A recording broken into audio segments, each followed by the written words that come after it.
اعوذ باللہ الرجیم بسم اللہ الرحمن. السلام علیکم ورحمۃ اللہ وبرکاتہ. ناظرین، رحمت استقبال مقرر ٹی وی چینل کے ایپیسوڈ طریقہ حفظ قرآن کے سوال و جواب میں. اور آج ایک بھائی نے سوال کیا ہے، نام ہے حافظ ذاکر حسین. سب سے پہلے وہ سلام عرض کرتے ہیں. وعلیکم السلام ورحمۃ اللہ وبرکاتہ.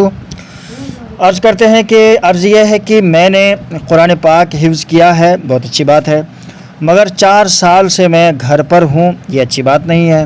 واپس دارالعلوم جانے کی وجہ سے اب میں قرآن پاک بھولنے لگا ہوں اور یہاں میں اسکول بھی جاتا ہوں، یاد کرنے کے لیے ٹائم نہیں مل پا رہا ہے. اچھا جی، یہ پریشانی ہے. اسکول بھی جاتے ہیں، یاد کرنے کے لیے ٹائم نہیں مل پا رہا ہے اور قرآن یہ رفتہ دھیرے دھیرے بھول رہے ہیں. درسگاہ بھی پڑھتا ہوں، اس وجہ سے مشکل ہوتا ہے. اس بارے میں رہنمائی فرمائے، جزاک اللہ. تو دیکھیں، ان کے پوچھنے کا مطلب یہ ہے کہ ان کو حفظ کیے ہوئے 4 سال ہو گئے ہیں، دھیرے دھیرے قرآن بھولنے لگے ہیں اور یہ گھر پر رہ کر کے بھی درسگاہ جاتے ہیں، پڑھائی لکھائی کرتے ہیں، لیکن ان کے پاس فرصت نہیں، ٹائم نہیں ہے اور اس وجہ سے دھیرے دھیرے وہ قرآن کو بھول رہے ہیں. تو دیکھیں، قرآن ایک ایسی چیز ہے جس کو آپ نہیں پڑھیں گے، نہیں یاد کریں گے تو یقیناً بھولیں گے. یہ آپ کے ساتھ ہی کا معاملہ نہیں، بلکہ جتنے بھی حفاظ ہیں آپ ان سے ایک ایک کر کے بھی پوچھیں گے کہ قرآن پاک آپ حفظ کر لینے کے بعد، مکمل کر لینے کے بعد اگر نہ پڑھیں تو ان کے ساتھ کیا معاملہ ہے. تو اکثر حفاظ کرام کا یہی جواب ہوگا کہ نہ پڑھنے کی وجہ سے قرآن پاک میں بھول رہا ہوں. تو اس سلسلے میں نبی اکرم صلی اللہ علیہ وسلم کی حدیث بھی آپ کو اپنے سامنے رکھنی چاہیے. نبی اکرم صلی اللہ علیہ وسلم کا فرمان یقیناً غلط نہیں ہو سکتا. ہماری بات، لوگوں کی بات، حفاظ کی بات غلط ثابت ہو سکتی ہے، لیکن میرے نبی کا فرمان غلط ثابت نہیں ہو سکتا. اللہ کے نبی صلی اللہ علیہ وسلم کا فرمان ہے کہ قرآن سینے سے اس طرح سے اور اس تیزی سے نکلتا ہے کہ جس طرح آپ ایک اونٹنی کو رسی سے کھول دو تو وہ اونٹنی برق رفتاری کے ساتھ، تیز رفتاری کے ساتھ بھاگتی ہے، ایسے ہی قرآن سینے سے نکل کر بھاگتا ہے.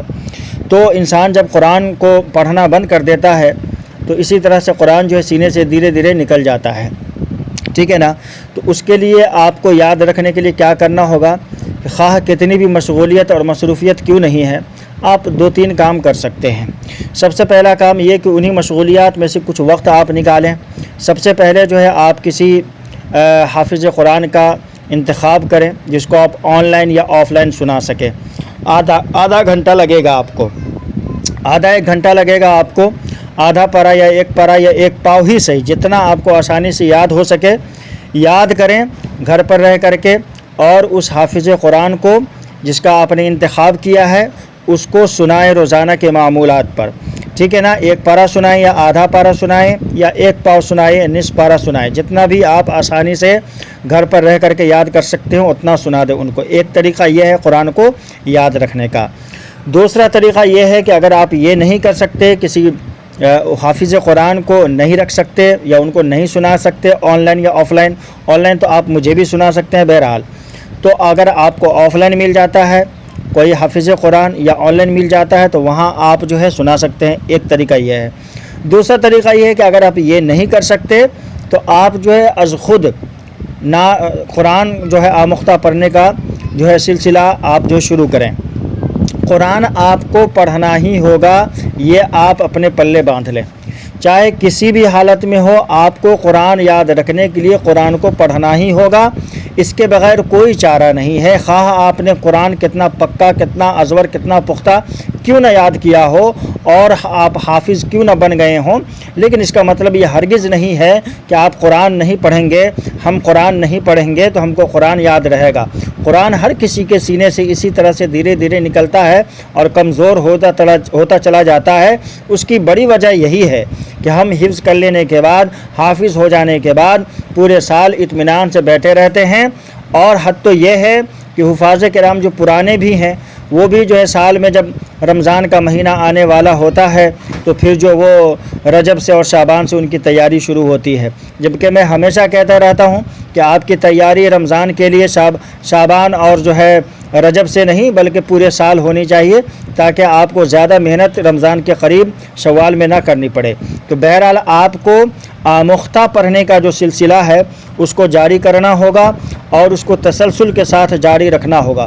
ریگولر لگاتار آپ کو آدھا پارہ ہی پڑھیں، نصف پارہ ہی پڑھیں، یا ایک پارہ پڑھیں یا 2 پارہ پڑھیں، کوئی ایک وقت آپ کو منتخب کرنا ہوگا، صبح کا یا شام کا۔ آپ گرچہ بزی رہتے ہیں، مصروف رہتے ہیں، آپ کے پاس وقت نہیں ہے، لیکن آدھا 1 گھنٹہ کا وقت آپ کو بہرحال ان میں سے نکالنا ہی ہوگا، جس میں آپ آسانی سے جو ہے آموختہ پڑھ سکیں اور یا پھر آپ آموختہ سنا سکیں۔ تو یہ 2 اسٹیپس ہو گئے۔ پہلے اسٹیپس میں آپ نے کسی حافظ قرآن کو سنانا ہے، دوسرے اسٹیپ میں آپ نے جو ہے خود سے آموختہ پڑھنا ہے۔ اگر کوئی حافظ قرآن آپ کو آن لائن نہیں ملتا ہے تو خود سے آپ کو آموختہ پڑھنے کا کام شروع کرنا ہے، ٹھیک ہے نا۔ اور تیسرا یہ ہے کہ آپ جو ہے گھر پر رہ کر کے ہی امامت کرا سکتے ہیں۔ اگر آپ اس لائق ہیں تو کسی مسجد میں آپ امامت کرائیں، یا نمبر 2 پر یا اسی کی ایک کڑی دوسری کڑی یہ ہے کہ آپ جو ہے بچوں کو حفظ کرانا شروع کر دیں۔ یہ 2 کام اگر آپ کریں گے تو حفظ کرانے سے بھی آپ چونکہ قرآن سنتے ہیں لوگوں کا، بچوں کا، تو سننے سے بھی آپ کو قرآن یاد رہتا ہے، تازہ رہتا ہے نہیں۔ اور پھر چونکہ آپ کئی بچوں کا قرآن سنیں گے، کسی کا پہلے پارے کا ہے، کسی کا دوسرے پارے کا ہے، کسی کا چوتھے پارے کا ہے، کسی کا 25ویں پارے کا ہے، کسی کا 30ویں پارے کا ہے، تو پورے قرآن سے کچھ حصہ آپ سنتے رہیں گے، سناتے رہیں گے، تو آپ کے ذہن میں وہ بالکل تازہ رہے گا، اور بار بار سننے سے قرآن تازہ رہتا ہے، اس میں کوئی شک نہیں ہے۔ تو ایک تو طریقہ یہ ہے کہ آپ تیسرا کام یہ کر سکتے ہیں کہ بچوں کو حفظ پڑھانا شروع کر دیں، آدھے 1 گھنٹے کا وقت کہیں پر آپ دیں، کسی مکتب میں، کسی مدرسہ میں، اور بچوں کا قرآن جا کر کے سنیں۔ یہ بھی ایک طریقہ ہے قرآن یاد رکھنے کا، ٹھیک ہے نا۔ یا پھر چوتھا طریقہ میں نے آپ کو بتلایا کہ یا آپ کہیں پر امامت کرا سکتے ہیں، کم از کم امامت کرا سکتے ہیں کہ 5 وقتہ نماز وہاں جا کر کے پڑھائیں۔ ظاہر سی بات ہے نماز میں ہم قرآن پڑھتے، اس میں کوئی شک نہیں ہے، جہری بھی اور سیدھی بھی نمازیں ہوتی ہیں۔ جہری نماز جیسے مغرب کی نماز ہے، عشاء کی نماز ہے اور فجر کی نماز ہے، اس میں ہم بلند آواز سے قرآن کی چند آیات پڑھتے ہیں۔ تو مغرب ہے اور عشاء ہے اور فجر ہے۔ فجر میں یقیناً ہم اگر دونوں رکعات کو شمار کریں تو 1 پاؤ تو ہمارا کم از کم ہو جاتا ہے، نہیں کم از کم 1 پاؤ ہم بآواز بلند جو ہے بحیثیت امام آگے بڑھ کر پڑھتے ہیں۔ تو یہ روزانہ کا معمول ہو گیا کہ آپ نے فجر میں جو ہے 1 پاؤ پڑھ لیا۔ اسی طرح سے آپ جو عشاء میں اگر 1 صفحہ آدھا صفحہ بھی پڑھیں گے تو 1 صفحہ آپ کا عشاء کا ہو گیا، پھر مغرب کا ہو گیا۔ اسی طرح دیگر نمازوں میں بھی آپ سری طور پر بھی قرآن پڑھتے ہیں۔ تو کل ملا کر کے آپ نمازوں کا اہتمام کرنے کے ساتھ ساتھ امامت وغیرہ کراتے ہیں تو انشاءاللہ تعالی اس سے بھی آپ کا قرآن جو ہے تازہ رہے گا، آپ کے سینے میں انشاءاللہ محفوظ رہے گا، آپ کو بہت زیادہ آپ نہیں بھولیں گے اور آپ کو بہت زیادہ یاد کرنے کی ضرورت نہیں پڑے گی۔ اس سے بھی آپ کا پورے سال اور جب تک آپ اس پر عمل کرتے رہیں گے، یعنی نماز کی پابندی کریں گے یا پھر آپ جو ہے نماز پڑھائیں گے بحیثیت امام، دونوں حالت میں آپ کو آپ کا قرآن انشاءاللہ تعالی یاد رہے گا۔ یہ میرا تجربہ رہا ہے اور میرا مشاہدہ بھی، تو اس لیے اس پر آپ کو عمل کرنے کی ضرورت ہے۔ مصروفیت بہت ساری ہے زندگی میں، لیکن انہی مصروفیات میں سے ہم جو ہے قرآن کو اتنے محنت اور مشقت کے ساتھ یاد کیے ہیں، لہٰذا اس کو صرف حفظ کر لینا کمال نہیں ہے، مکمل کر لینا کمال نہیں ہے، اس کو یاد رکھنا کمال ہے۔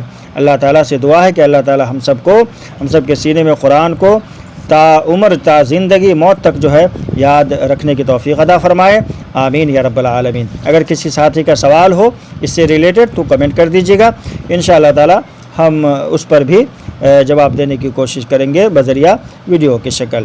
ملتے ہیں انشاءاللہ ایک نئی ویڈیو کے ساتھ۔ السلام علیکم ورحمۃ اللہ وبرکاتہ۔ ناظرین کرام، ہماری آن لائن کلاس حفظ قرآن، ناظرہ قرآن، دورہ قرآن اور تقریر کلاس میں آپ بھی شامل ہو سکتے ہیں مع فیس کے۔ آپ ہمیں ای میل کیجئے muqarrirtv@gmail.com یا ہمیں انسٹاگرام پہ میسیج کیجئے یا پھر آپ اپنا نمبر ہمیں کمنٹ کیجئے، انشاءاللہ تعالی ہم آپ سے خود رابطہ کر لیں گے۔